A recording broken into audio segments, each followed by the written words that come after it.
그러니까 이게 바로 가장 큰 문제가 저는 바로 이거예요. 물론 검찰에 계신 분들 중에서 굉장히 성실하고 그 법과 원칙에 충실하신 분들도 분명히 계실 겁니다. 그런데 우리가 그동안에 있었던 뭐 여러 가지 말도 안 되고 비상식적인 일들을 겪었잖아요. 예를 들면 뭐 지기현 판사 일이라던가 네네. 그 효과가 너무 큽니다. 예를 들어서 이런 것 때문에 검찰에 대한 신뢰가 너무 많이 무너졌어요. 그러니까 그동안 있었던 뭐 이재명 이제 후보죠. 이재명 후보 관련된 정치 보복성 수사라던가 야당에게만 유난히 탄압적인 것들 그리고 이해할 수 없는 재판들 김건희만 쏙쏙쏙 피해가는 이른바 촉법 여사 맞춤형 법 적용이라던가 이런 걸 봤을 때 아예 국민의 신뢰는 무너졌죠. 검찰에 대해서. 그러니까 무신분립이라고 해가지고 신뢰하지 않는 그런 나라는 존재할 수 없다라는 것처럼 검찰도 이제는 국민이 더 이상 신뢰를 하지 않으니까 법대로 하고 원칙대로 해도 설마 이상한 거 있는 거 아니야? 설마 또 이상한 또 헛짓거리 하는 거 아니야? 또 뭔가 뒤에 있는 거 아니야? 라는 의심을 지을 수가 없는 겁니다. 그렇기 때문에 오히려 다음 정권에서는 검찰 개혁 더 나아가서는 이 검찰을 그 이른바 기재부 아래에 그 있는 외청 같은 통계청 무슨 뭐 그런 청 같이 아예 법무부 산하에 기소청 이렇게 분리를 해야 되는 것에 대한 국민의 신뢰가 국민의 동의가 훨씬 더 커져버린 겁니다. 그러니까 이번 건도 모르겠어요. 진짜 실제로 우리가 마지막 남은 칼을 김건희, 윤석열 이 내란숙의 부부한테 한번 휘둘러보자라는 그런 의지의 표현이면 다행일 수 있겠지만 혹여나 또 다른 생각을 한다면은 이제는 진짜 검찰은 정말 문 닫고 건물 무너뜨려야 되는 상황까지 온 것입니다. 제가 아는 그 전직 경찰관 뭐 고위직까지 지낸 분인데 어제 제보 전화를 해서 그 관봉 5만 원권 있잖아요. 그 비닐로 쌓여져 있는데 5천만 원. 네, 비닐이 지문이 제일 잘 묻는데요. 종이보다도.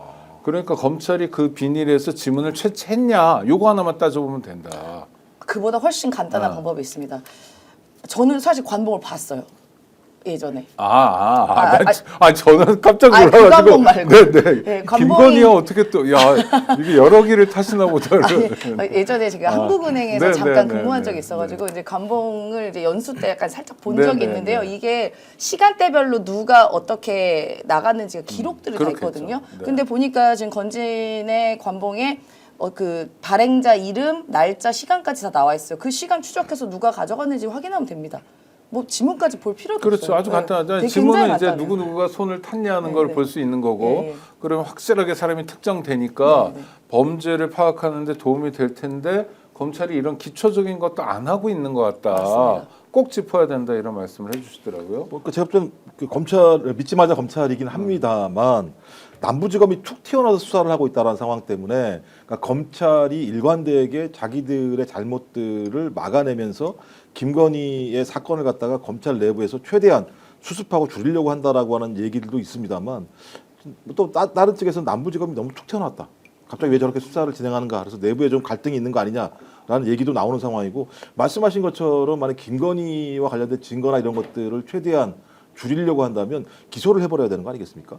기소를 해야지 그 사건에 대해서 특검이 한다고 하더라도 다른 사건을 통해서 다시 또 기소를 해야 되는 부분이 있으니까 만약에 그 특검이 되기 전까지 검찰에서 기소를 하지 않는다면 저는 우리가 기존에 봤던 방식과는 좀 다르게 좀 쳐다볼 수도 있을 거라는 생각이 들어요.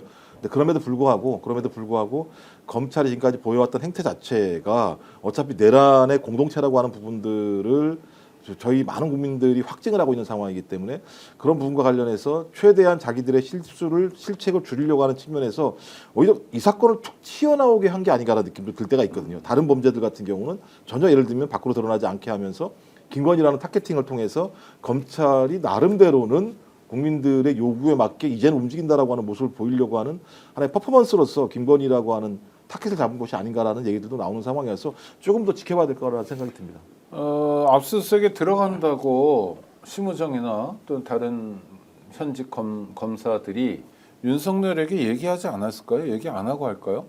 아니, 얘기했을 것 같은데 그래서 보리밥 먹으러 간 거 아닌가? 뭐 이런 생각도 들고. 네. 일단은 그 심우정 검찰총장과 윤석열과의 관계는 뭐 제가 이름 갖고 장난치는 건 아닙니다만 심각한 우정을 갖고 있는 관계 아닙니까?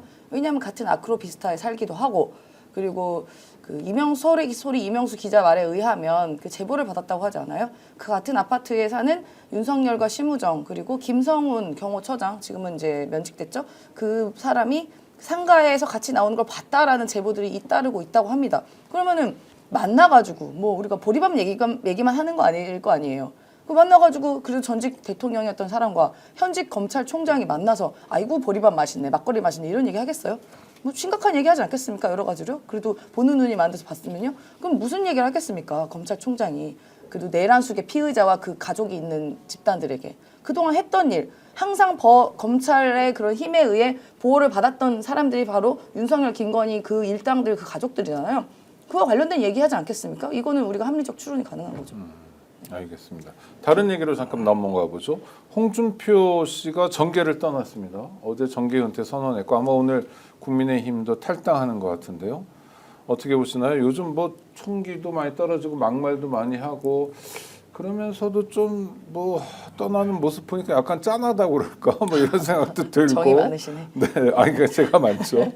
이미 정계 떠난 사람이지만 그래도 평가는 좀 해야 될 것 같고요. 네, 갈라치기도 많이 했고 혐오 주장도 많이 했고. 근데 그렇게 말씀하시면 옛날엔 좋은 사람이었던 것처럼 느껴지고 아니 옛날엔 총기가 있었던 정계 입문할 때는 괜찮았어요. 그게 언제적 얘기입니까? 96년인가요? 네. 모래시계 어쩌고저쩌고 얘기하면서 네, 네. 그러니까 예를 들면 이명박도 마찬가지잖아요. 그 드라마에 나와서 상당히 예를 들면 신비적인 인간으로 투사가 되고 매우 능력 있는 인간으로 투사가 돼서 아주머니들이 엄청 좋아하셨던 드라마의 인물이었기 때문에 그러니까 야망의 세월이었습니다. 그렇죠. 주인공은 유인촌이요. 예, 네. 드라마가 따지고 보면 이명박이라고 하는 인물상을 만들어냈던 측면들이 있는데 직접 만나보니까 뭐야 이거 말도 안 되는 일들이 나중에 다 확인된 것처럼 저는 홍준표도 그렇게 만들어진 이미지를 가지고 살아왔었는데 한 번 확인할 때마다 아, 저 인간은 저런 인간이구나 하는 부분들을 매번 확인했던 거란 생각이 들고요. 그러니까 제가 딱 느끼는 건 뭐냐면 흘러간 물로는 물레방아를 돌릴 수 없구나라고 하는 옛 말씀이 다 맞는 얘기구나. 그러니까 저런 사람들에 대해서 국민의힘 내부에조차 홍준표를 선택하지 않는 이런 부분들은 홍준표가 정치적으로 쓰임새가 이제 완전히 사라졌다라고 하는.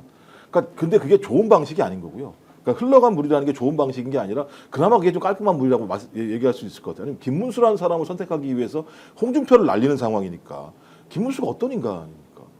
적어도 그 사람이 하는 얘기를 들어보면 완벽한 극우 집단들을 대변하고 있는 사람인데 그 사람을 극우 세력의 대표로 만들기 위해서 좀 덜 극우적인 홍준표를 날려서 정계로 은퇴하게 만들어내는 집단이기 때문에 저는 이 사실을 보면서 국민의힘은 진짜 해산당에 마땅한 그리고 해산해야 될 만한 당인구나라고 하는 부분들을 저는 홍준표의 정계 은퇴를 통해서 명확하게 확인된 것이 아닌가라는 생각이 듭니다. 뭐 굳이 따지지 않은 건 아니고요. 두 분께 지난주 예측은 했는데 네. 두 분 다 홍준표는 될 거다. 예, 저는 그리고 한동훈이냐 김문수냐 이렇게 갈렸는데 근데 이게 홍준표가 떨어져 버렸어요. 안철수 떨어지는 건 뭐 쉬운 얘기였는데 저희가 먼저 반성과 사가를 한 아니, 다음에 그런 방송했었어야 되는 건데 가 아닌데 그러니까 뭐냐면 일반적 관측이 그래서 대선 후보를 2번이나 했고 또 유력 주자잖아요. 여러 가지 측면에서 그러니까 정치 신인은 아니지만 정치를 오랫동안 쉬었던 김문수에 비해서는 강점이 있을 거다. 또는 뭐 다른 사람보다 강점이 있을 거다. 뭐 이런 예측이었는데 떨어졌습니다. 오늘 방송 어떠셨습니까? 마음에 들었다면 구독, 좋아요로 스픽스를 응원해 주십시오. 여러분들의 구독, 좋아요는 가장 큰 힘이 됩니다. 스픽 구독, 좋아요.